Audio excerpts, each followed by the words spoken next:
Bismillahirrahmanirrahim. Assalamualaikum dan salam sejahtera. Apa khabar anak murid cikgu? Cikgu harap kamu semua berada dalam keadaan yang sihat. Bersama cikgu lagi pada hari ini iaitu Cikgu Nurlina. Baiklah, hari ini kita akan belajar sambungan bab 5.3 iaitu kelebihan berniaga sebagai satu peluang kerjaya. Sebenarnya, apabila kita menjadi usahawan, kita banyak memberikan sumbangan yang besar kepada diri sendiri, kepada masyarakat dan juga kepada negara.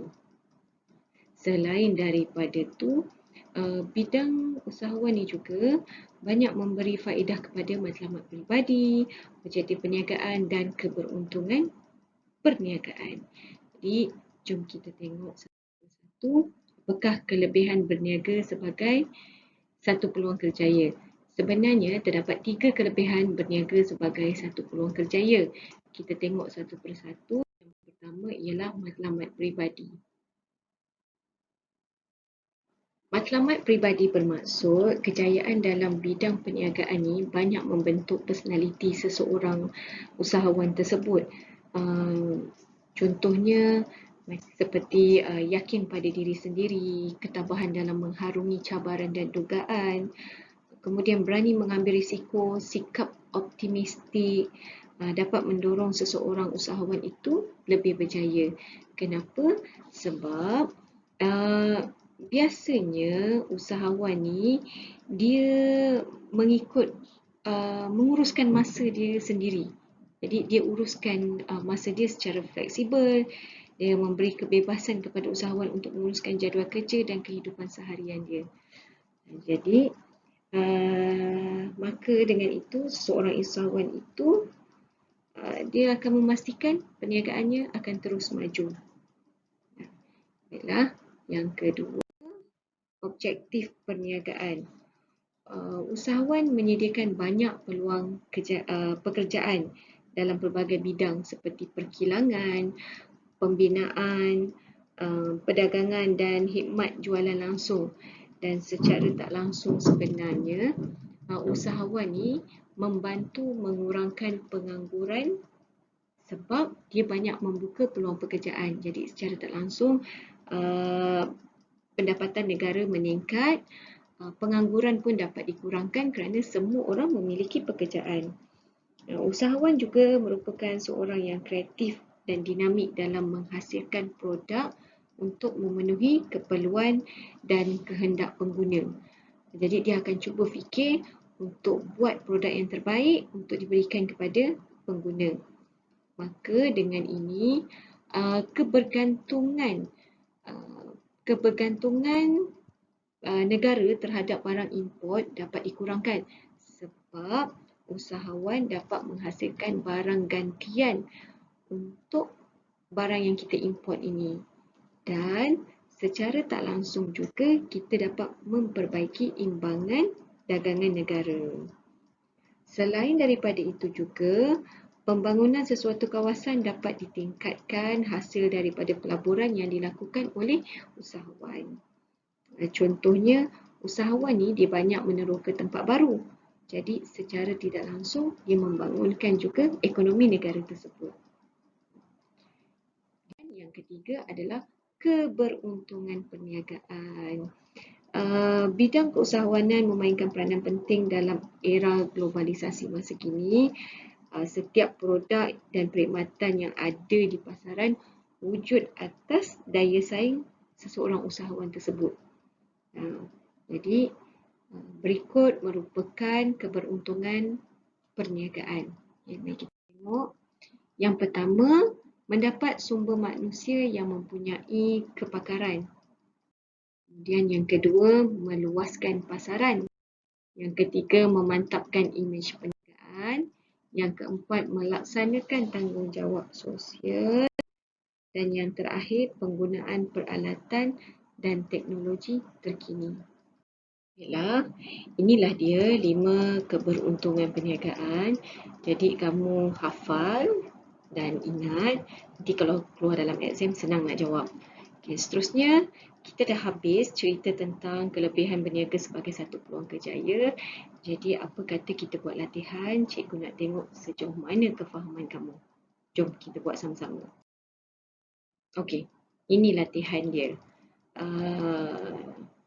Kita baca sama-sama ya. Maklumat berikut berkaitan dengan perniagaan Puan Naili.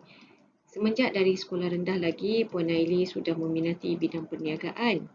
Selepas memperoleh ijazah pengurusan perniagaan, beliau telah membuka perniagaan food truck di Pekan Hulu, Selangor. Setelah menjalankan perniagaan selama 6 tahun, kini Puan Naili mempunyai 4 buah food truck dan beroperasi di sekitar Bandar Negeri Selangor. Soalan nombor 1.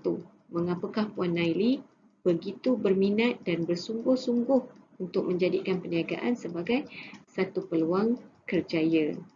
Yang kedua, terangkan 3 faktor penyumbang untuk memulakan perniagaan food truck. Okay, yang ini kita dah belajar masa 5.2. So, jadi dalam ni ada 5.2 dan 5.3. Biasanya, cikgu selalu ajar sekiranya kalau kamu dapat soalan macam ni, kamu baca, ini namanya soalan simulasi. Kamu baca ayat ini satu demi satu, baris demi baris. Jangan kelang kabut. Nah, nanti baru kamu faham. Kalau tak, kamu tak faham soalan, kamu tak faham cerita dan kamu tak boleh nak jawab dengan baik. Baiklah, kita tengok soalan dia. Mengapakah Puan Naili begitu berminat dan bersungguh-sungguh menjadikan perniagaan sebagai kerjaya? Apabila soalan berkaitan dengan simulasi, maka jawapan pun kamu perlulah kaitkan dengan simulasi tersebut. Jangan cerita benda lain. Okay. Pelajar diingatkan menulis dahulu kepala ayat sebelum menulis jawapan. Pastikan setiap kali kamu nak tulis jawapan, kamu tulis dulu kepala ayat. Okay. Apa contoh kepala ayat? Ini contoh dia. Puan Naili berminat menjadikan perniagaan sebagai kerjaya kerana yang pertama, mencapai matlamat peribadi. Okay, 5 markah di sini. Mencapai matlamat peribadi. Okay, huraikan. Merupakan impian Puan Naili dari sekolah rendah untuk menjadi usahawan. Ada tak tadi dalam teks tu? Ada kan? Kemudian yang kedua, mencapai objektif perniagaan. Menghasilkan makanan dan minuman untuk memenuhi keperluan dan kehendak masyarakat setempat. Okay, kamu juga boleh letak dapat mewujudkan peluang pekerjaan masyarakat setempat. Yang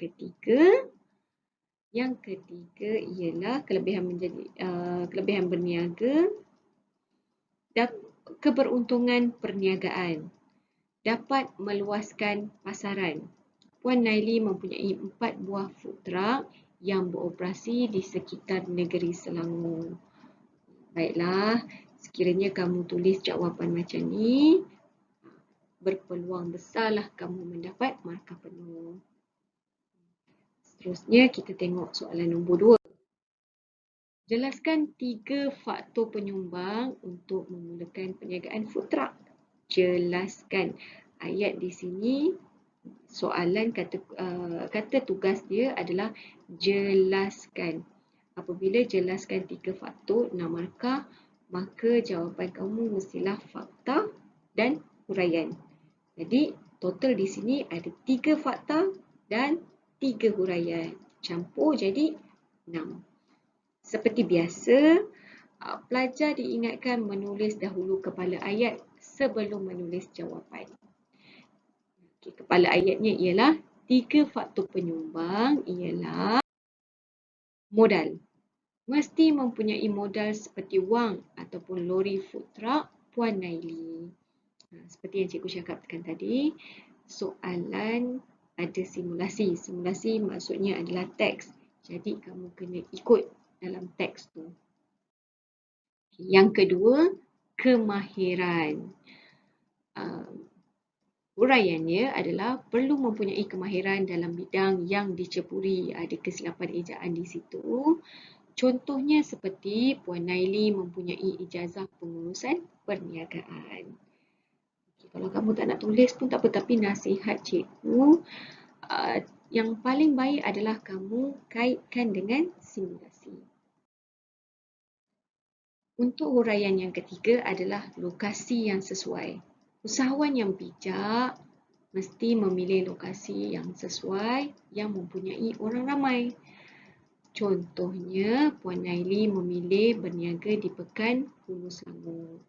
Kita dah tahu kan, Pekan di Hulu Selangor mestilah ramai orang dan lokasinya strategik. Baiklah, sekiranya kamu tulis jawapan begini, maka besarlah harapan kamu untuk dapat 6 markah. Agak-agak kamu faham tak apa yang kita belajar? Cikgu harap kamu faham. Baiklah, anak murid cikgu. Kita dah habis sesi pembelajaran pada hari ini. Cikgu harap apa yang cikgu sampaikan pada hari ini kamu faham, kamu boleh ingat dan kamu boleh menjawab dalam periksa dengan cemerlang. Harapan cikgu, doa cikgu, semoga kamu terus cemerlang dalam perniagaan, dalam mata pelajaran perniagaan. Terima kasih. Sehingga kita berjumpa lagi. Assalamualaikum dan selamat sejahtera. Bye.